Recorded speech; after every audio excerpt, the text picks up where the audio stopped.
Ladies and gentlemen, Morgan State University is highly privileged and exceptionally honored this morning to have as our commencement speaker one of this nation's most passionate public servants, a longtime advocate for civil rights, equal access to affordable health care and quality education. He is a staunch defender of the environment, and of course, he's one of our dedicated members of the Morgan State University Board of Regents, the Honorable Elijah Cummings. A native and current resident of Baltimore, Maryland, Congressman Cummings has proudly represented Maryland's 7th Congressional District in the U.S. House of Representatives since 1996.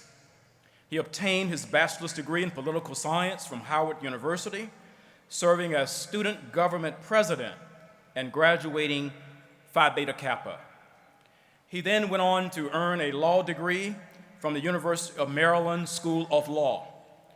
He then practiced law for nearly 2 decades before the lure of public servant became too strong for him to ignore.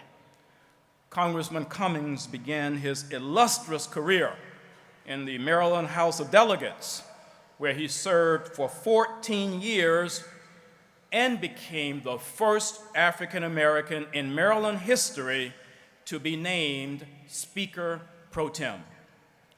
Congressman Cummings currently serves as chairman of the Committee on Oversight and Reform, which is the main investigative committee in the House of Representatives.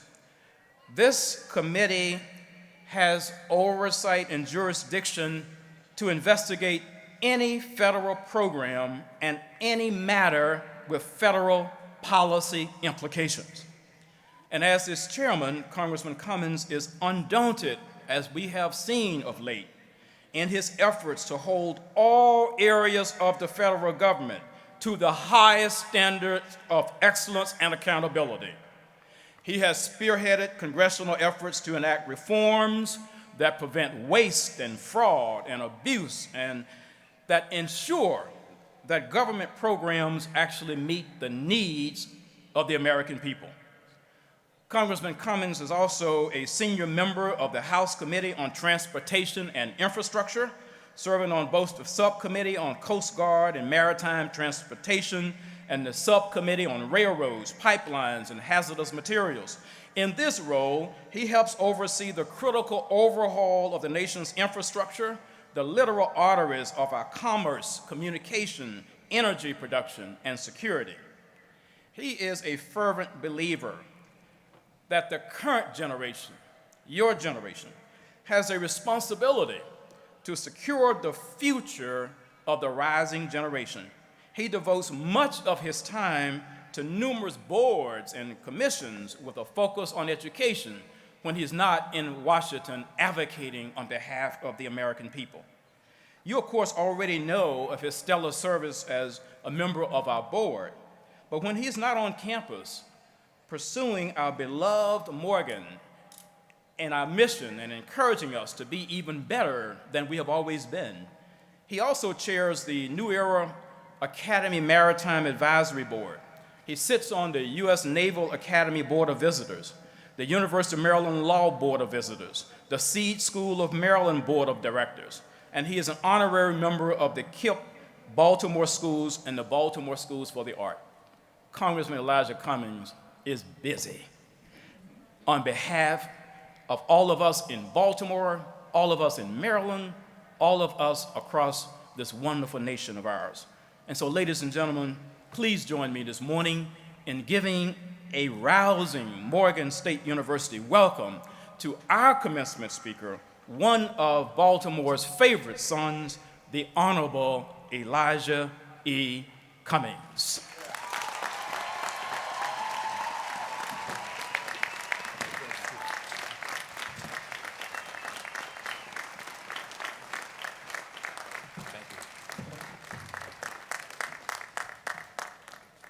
To Dr. Wilson, I want to thank you for your very kind introduction.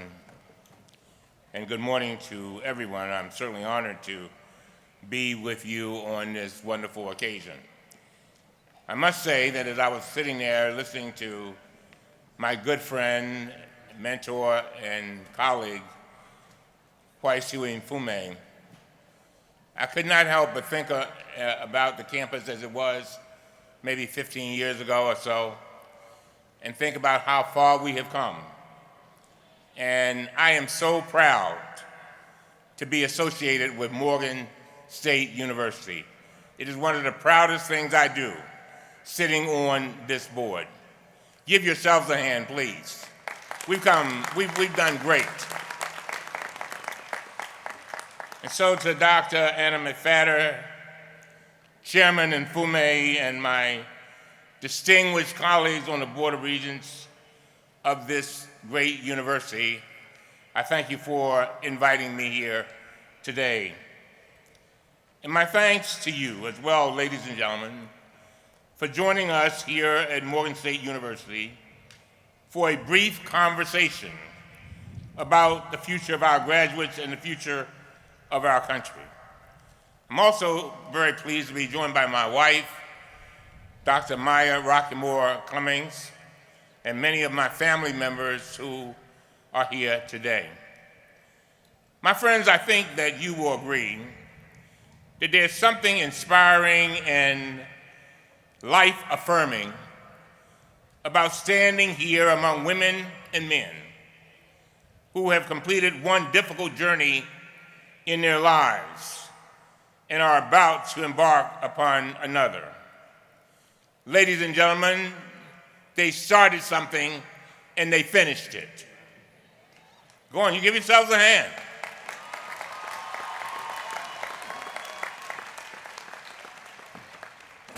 We know from our study of ecology that life flourishes most at the crossroads where two diverse ecosystems meet. Graduation days are also crossroads, where those whom we acknowledge and honor are also challenged, both by your recognition and by the life choices that they are now called upon to make. I would add that this year especially, our graduates will be embarking on lives of accomplishment. But at the same time, our nation is also at a critical crossroads. In the words of former President Barack Obama, we Americans must decide what kind of nation we want our country to be. And then we must go about the business of shaping our destiny. Ladies and gentlemen, I will offer some thoughts this morning about these challenges and about our ability to overcome them. As is appropriate on graduation day, I will speak first to our graduates about the true value of the obstacles they have overcome and will overcome in their lives. Hopefully, all here this morning will gain some small benefit from my experience in this regard. Then, having spoken to those who are a strong and resilient people, I will expand those thoughts to the challenges that we all must confront and overcome as citizens of this great nation. Graduates, before I begin, allow me to join you in giving some credit where credit is due. We seldom achieve anything meaningful in life by our own efforts alone. So graduates, please join me in first thanking your God, thanking your families, thanking your friends, thanking your professors.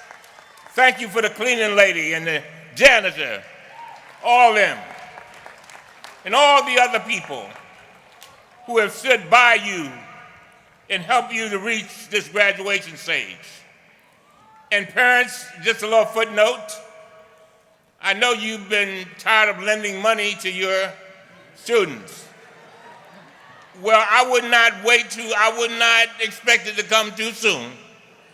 I'm still trying to collect from my 36-year-old. You have sacrificed for it, graduates. You prayed for it. You stayed up late for it. Some of you have even fallen down while pursuing it. But thank God, graduates, that when you fell down, you dusted yourselves off and got back up. So therefore, you are justified in taking pride in all that you have accomplished. And I thank you for something else. Thank you for allowing your aspirations to inspire all of us. Now, as I promised, I'll take a few moments explaining why I believe that the obstacles that you have overcome in life are so important. So often people curse their lives, curse the difficult things that they're going through, but they do not realize that in those difficult moments are often blessings. Come on now. That's why I said to Michael Cohen, when bad things happen to you, don't ask the question of why did it happen to me? Ask the question of why did it happen for me? To do so, I must briefly share a childhood experience that helps to illustrate what I'm sharing with you this morning. I spent my earliest years in a small rented row house in South Baltimore. We lived in an area near Fort McHenry. You know the place, where the Star-Spangled Banner still waves. And like all American children, I recited the pledge to the flag every morning. I must tell you, however, that I had to question whether those inspiring words, liberty and justice for all, included little Elijah. Our poorly equipped 10-room elementary school did not have a lunchroom, an auditorium, a gymnasium, and it had a little tiny playground. And I was trying to learn in what was then called the third group. Today we would call it special ed. One day in the 6th grade, a school counselor asked me what I wanted to become in life. I had been inspired by a lawyer from the local NAACP named Juanita Jackson Mitchell. She had stood up for us little children in South Baltimore, where we had marched to integrate the Riverside swimming pool not far from our homes. So I told the counselor I wanted to be a lawyer. I dreamed of becoming a lawyer so that I could go out and help people. I must tell you, though, that the counselor looked at me and said, "You poor kid."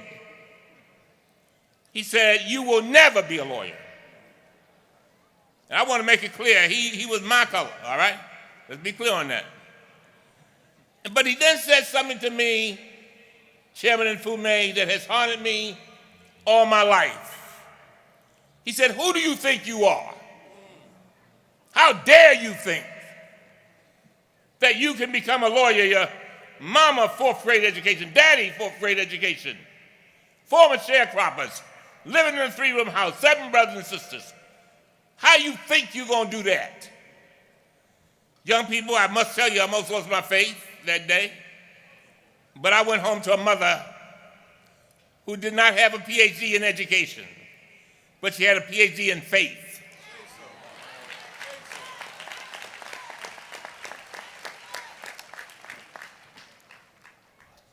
And others, teachers like a fellow named Hollis Posey, who's now dead, They believed in my potential and taught to my strengths. They saw things in me, Mr. President, that I didn't even see in myself. Our recreation leader, Captain Jim Smith, took me under his arm. Our local pharmacist, Dr. Albert Friedman, gave me a little job filling prescriptions without a license at 14. Amen. I can fill some pills now. I was good. I didn't know what they did for you, but I knew I could fill them. So together with my parents, these wise and caring adults lifted me up by the strength of their example. They took my big dream and made it their own. So I kept working hard.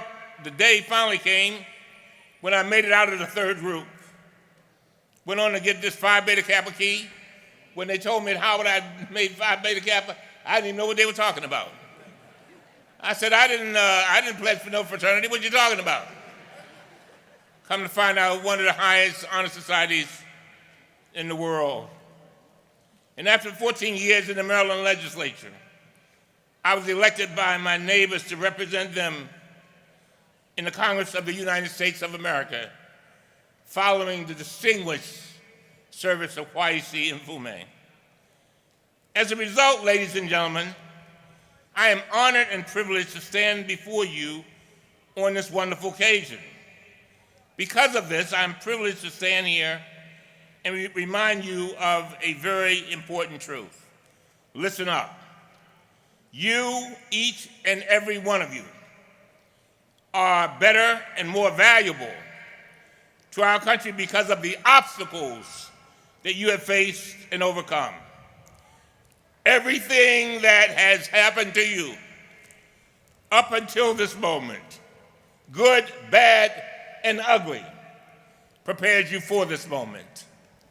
To illustrate what I'm sharing with you now, I want you to know that when I first went to Congress, they put me in leadership after about a year. And I would sit there and wonder what I had to contribute. I asked the question, what would a little fellow who grew up in South Baltimore have to contribute to all these people that I'd seen on television? What would he have to contribute? The one who had graduated from the HBCU. And then one day they were talking about special education in our leadership meeting. And a little voice came and said, Elijah, it's time for you to say something. And I said to myself, I don't have anything to contribute. I've had a rough life. They don't want to hear what I got to say. And the next thing you know, the little voice said, you better get up. You're the only expert in here. You're the only one who ever been in special ed. Amen. So I got up and I began to talk about my experience in special ed. I talked about the pain. I talked about the frustration. I talked about the victory. And on that day, that little committee began to put together some things that gave us more funding for special ed. I am saying to our graduates, never forget the bridge that brought you over. Never forget. So now, graduates, I've shared this personal story with you. And by the way, let me give you a footnote. My first client, one of my first clients, when I became a lawyer, was a counselor who had told me I'd never be a lawyer. That leads me to another point. Do not let anybody define you. You must define yourselves.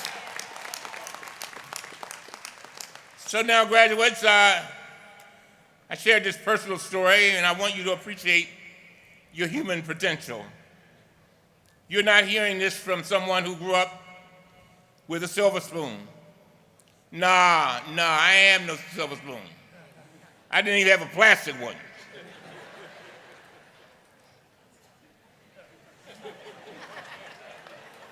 They do make some nice plastic spoons now, you notice? You're hearing this from someone who grew up in adversity. And therein is the potential value in the trials that you yourselves have overcome. From my own life and from my service on this distinguished Morgan State Board of Regents, I know that many of you have struggled. I know you have struggled to obtain your education. I know that many of you are the first in your generation to get a college degree.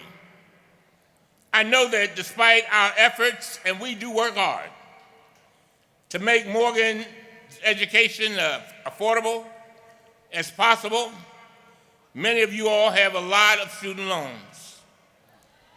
Amen. And I know that overcoming all of these challenges has instilled in you a soft heart for others and a backbone of steel. A steel backbone and a soft heart will beat a silver spoon any day. Graduates, these insights about the challenges and your character bring me back to the critical crossroads where we stand today.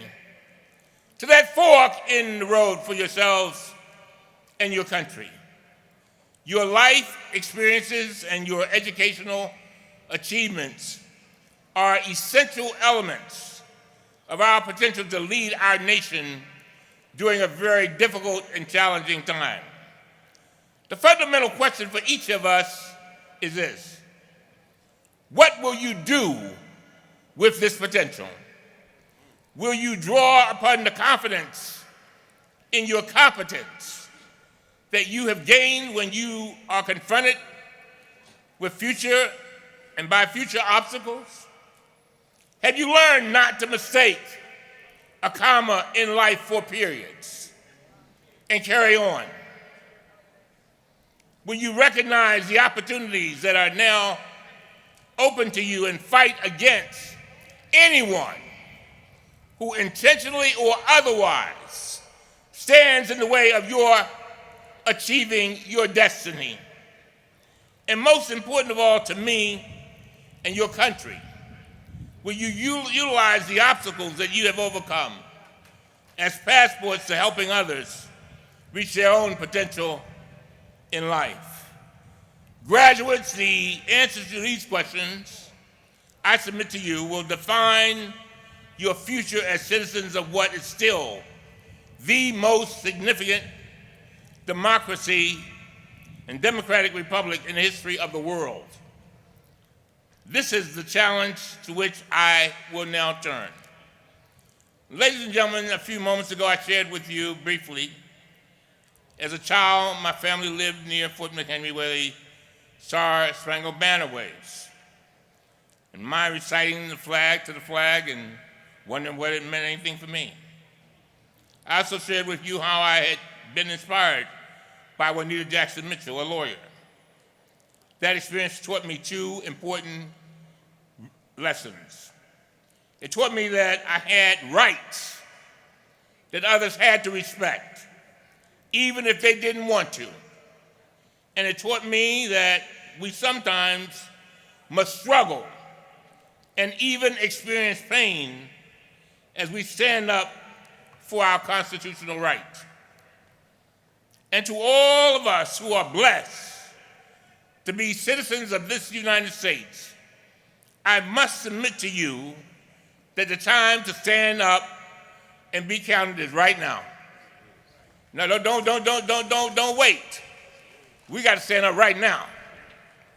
Since the 2016 presidential election, the American people have marched, organized, and demanded serious reforms in their government. Then last year in 2018, the people elected a Democratic majority in the House of Representatives.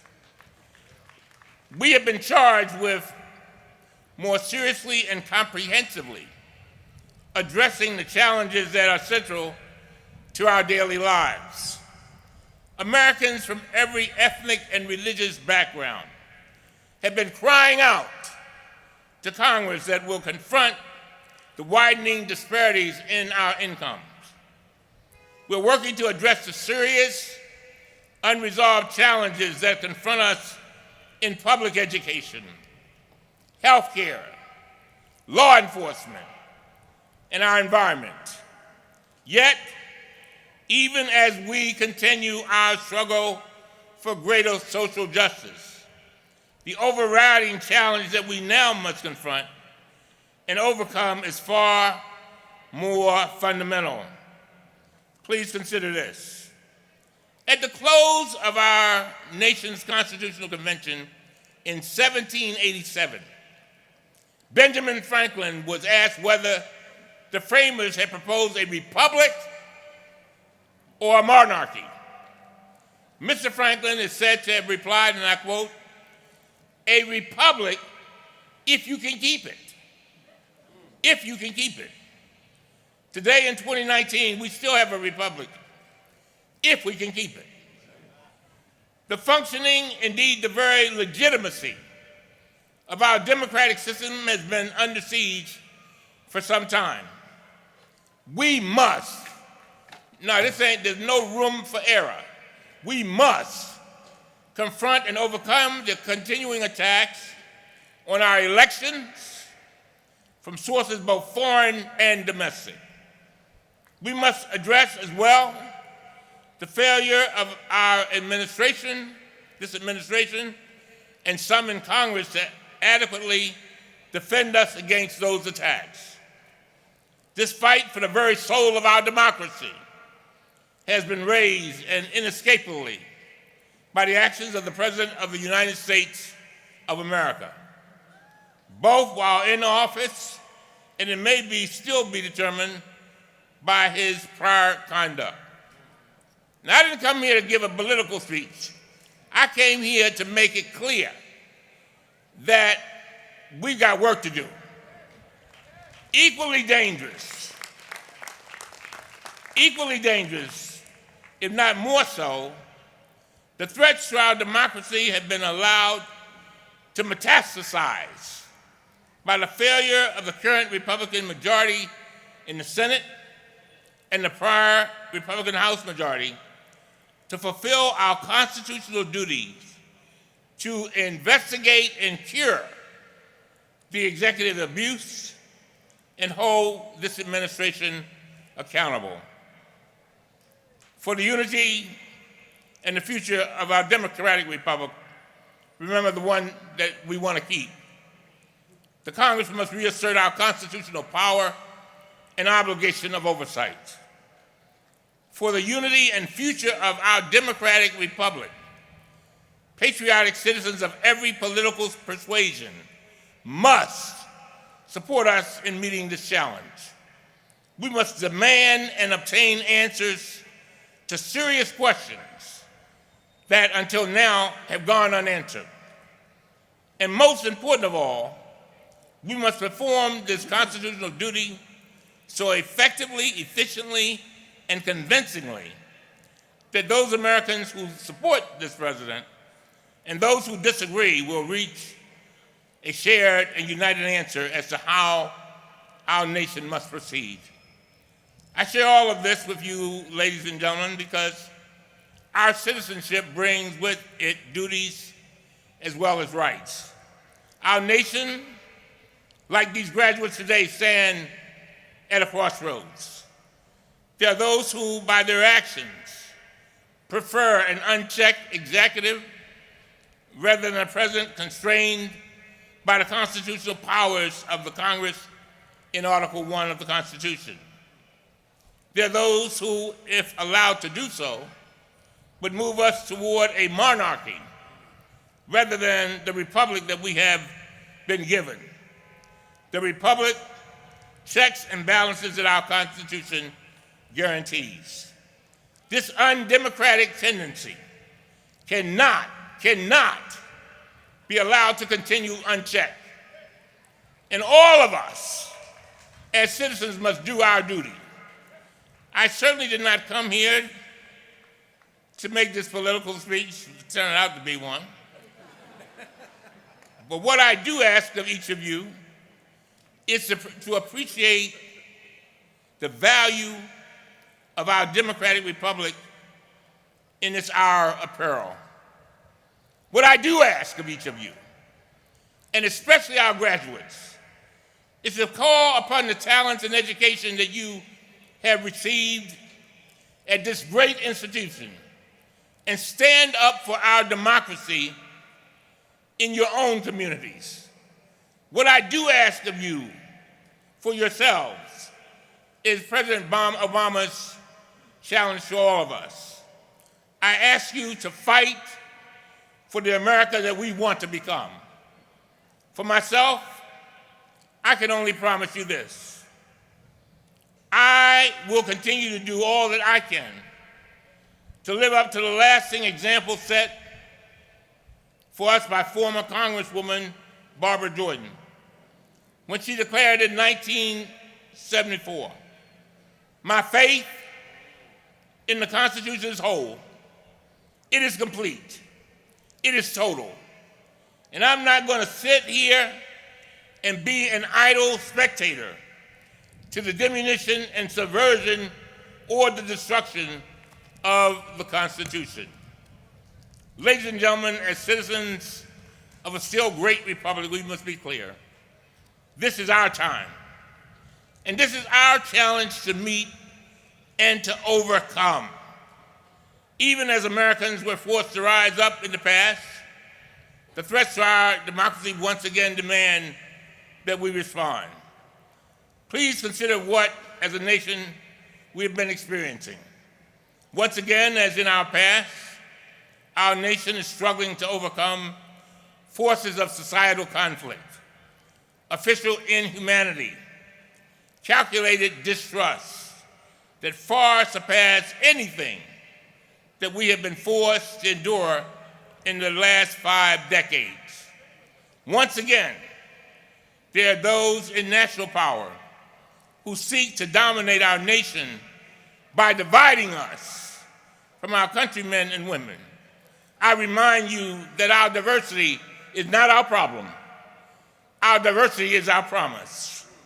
Once again, the American people must respond to false leaders whose governing strategy is grounded in the dictum, the war of all against all.